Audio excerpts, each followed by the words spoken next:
Hello students, welcome to college nation.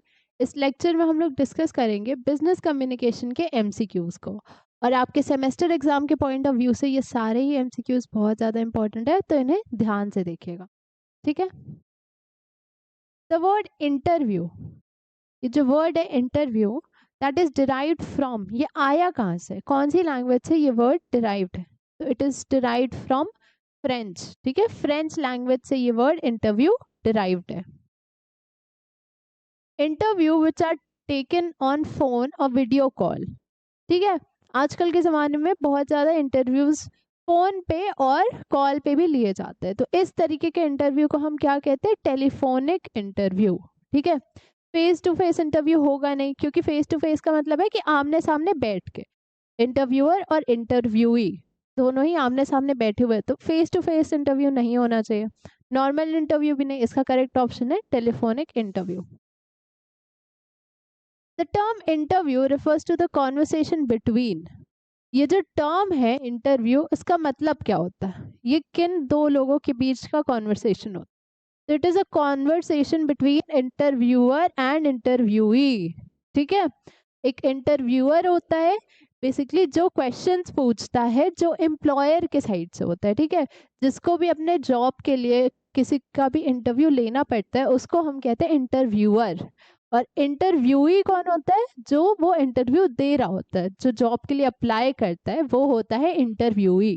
ठीक है, तो इंटरव्यू का क्या मतलब होता है? It is a conversation between interviewer and interviewee. ठीक है, तो इसका करेक्ट ऑप्शन है both A and B. Dash is essentially a structured conversation. एक स्ट्रक्चर्ड कॉन्वर्सेशन यानी कि ऐसी कॉन्वर्सेशन जो किसी भी डायरेक्शन में फ्री फ्लोइंग नहीं है, एक उसका प्रॉपर स्ट्रक्चर है। ऐसे कॉन्वर्सेशन को हम क्या कहते हैं?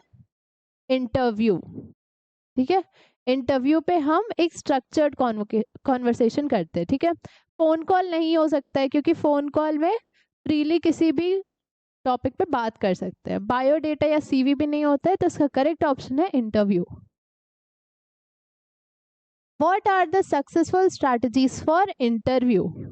एक इंटरव्यू के लिए, एक इंटरव्यू को सक्सेसफुल होने का क्या मतलब होता है? कि आपके रेज्यूमे को, आपके सीवी को सेलेक्ट कर लिया जाए उस पर्टिकुलर जॉब के लिए। ठीक है, जॉब के लिए, या फिर कॉलेजेस में भी होता है तो कॉलेज के लिए। तो क्या होता है इसका सक्सेसफुल स्ट्रैटेजी? पर्सनल रैपोर्ट, यानी कि जो इंटरव्यूअर है उससे एक तरीके का पर्सनल रिलेशनशिप।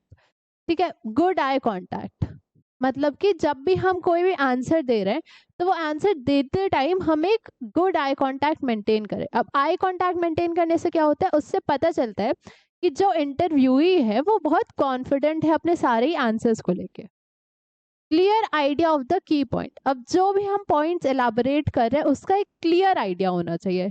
हमें खुद वो चीज़ पहले समझ में आनी चाहिए, तभी हम दूसरों को समझाए, तो उसका क्लियर आइडिया होना चाहिए। तो इसका करेक्ट ऑप्शन है all of the above. In group interview, the interview can judge the behavior of every candidate according to, जो ग्रुप इंटरव्यूज होते हैं उसमें एक एक करके किसी को नहीं बुलाते, बहुत सारे लोग आते हैं ग्रुप्स में। ठीक है, और उनसे ही इंटरव्यू उनका लिया जाता है। ठीक है, तो इसमें क्या होता है? इसमें जो इंटरव्यूअर होता है वो किस चीज़ पे जज करता है? बेसिकली प्रेजेंटेशन पे, कि कौन सा कैंडिडेट है जो अपनी नॉलेज को, अपने सारे स्किल्स को अच्छे से प्रेजेंट कर पा रहा है सबके सामने। तो ग्रुप इंटरव्यू में बेसिकली हम प्रेजेंटेशन देखते हैं कि कौन सा इंसान सबसे अच्छे से अपने थॉट्स को, अपने व्यूज को सबके सामने प्रेजेंट कर पा रहा है। The idea to apply for the vacancy of a job is to submit a resume that is full of personal information suitable for any job, full of self recommendations, specially written for the specific job.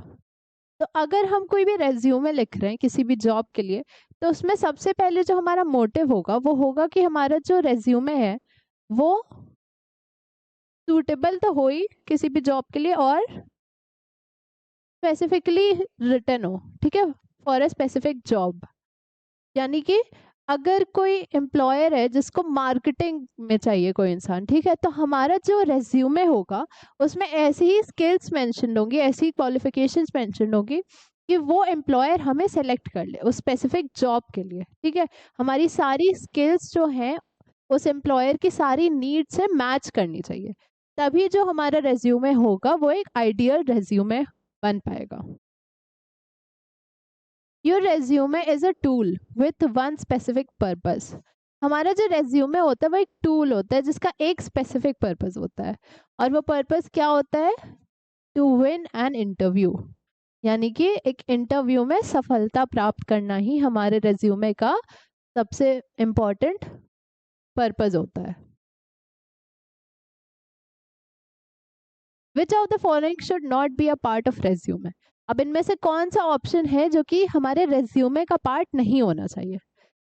तो इसका correct option है religious affiliation, यानी कि हम कौन से धर्म में मान्यता रखते हैं, कौन से धर्म से रिलेटेड हैं, ये सारी चीज़ें हमारे रेज्यूमे में नीडेड नहीं होती है, नहीं प्रेजेंट होना चाहिए। एम्प्लॉयमेंट हिस्ट्री होना चाहिए कि हमने कहाँ कहाँ पे काम किया है, हमारा कितना वो है एक्सपीरियंस है। कॉन्टैक्ट इन्फॉर्मेशन, अब अगर हम सेलेक्ट कर लिया हमें किसी एम्प्लॉयर ने, तो वो हमसे कांटेक्ट कैसे करेगा, तो हमारी कांटेक्ट इन्फॉर्मेशन और एजुकेशन, ये सारी ही चीज़ें हमारे रेज्यूमे में प्रेजेंट होनी चाहिए। बट क्या प्रेजेंट नहीं होना चाहिए? हमारा रिलीजियस एफिलिएशन, ठीक है, ये प्रेजेंट नहीं होना चाहिए। In resume where you should keep your career goal. अपने रेज्यूमे में आपका जो करियर गोल होता है उसको कहाँ पे आपको प्रेजेंट करना चाहिए? ऑब्जेक्टिव में, ठीक है। अपने ऑब्जेक्टिव में आप मेंशन करेंगे कि आपका जो करियर गोल है, यानी कि आप क्या अचीव करना चाहते हैं अपने करियर में, वो सारी चीजें हमारे रेज्यूमे के ऑब्जेक्टिव में मेंशन होंगी।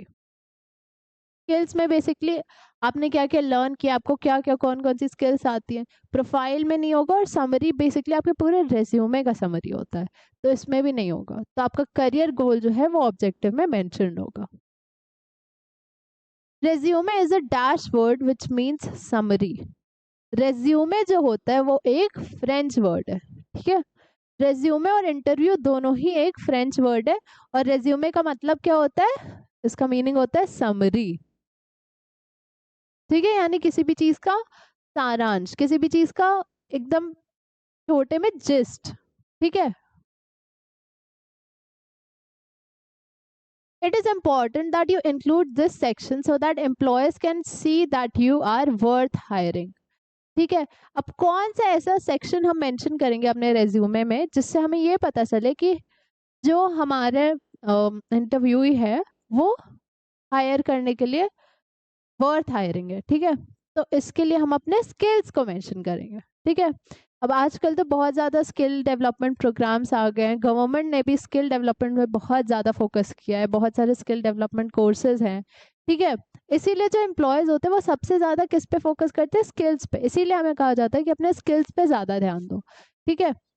तो एम्प्लॉयज़ जो होते हैं वो स्किल्स पे फोकस करते हैं, क्योंकि इसी से उन्हें पता चलता है, जो एम्प्लॉयर्स हैं वो तभी तो ये पता कर पाएंगे कि आपके स्किल्स जो है हमारी एक्चुअल जो रिक्वायरमेंट है हमारे ऑर्गेनाइजेशन में उससे मैच कर रही है या नहीं, तभी वो आपको एम्प्लॉय करते हैं।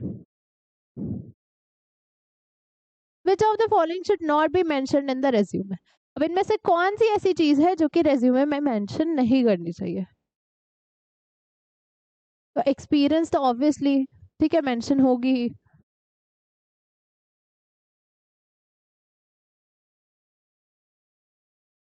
नेशनैलिटी, हमारा नेशनैलिटी मेंशन नहीं होना चाहिए। एज भी हमारी मेंशन होगी और एड्रेस भी, ठीक है। तो नेशनैलिटी जो है हमारा ये मेंशन करना इम्पोर्टेंट नहीं है। Resume can be delivered through. अब जो रेज्यूमे होता है वो कंपनी को कैसे हम डिलीवर कर सकते हैं? तो उसको हम पोस्ट या मेल के थ्रू सेंड कर सकते हैं, ठीक है, फैक्स के थ्रू, ईमेल के थ्रू। तो इसका करेक्ट ऑप्शन है ऑल ऑफ द अबव। हम इन सारे ही तरीके से अपने रेज्यूमे को सेंड कर सकते हैं। Which of the following is not a resume format.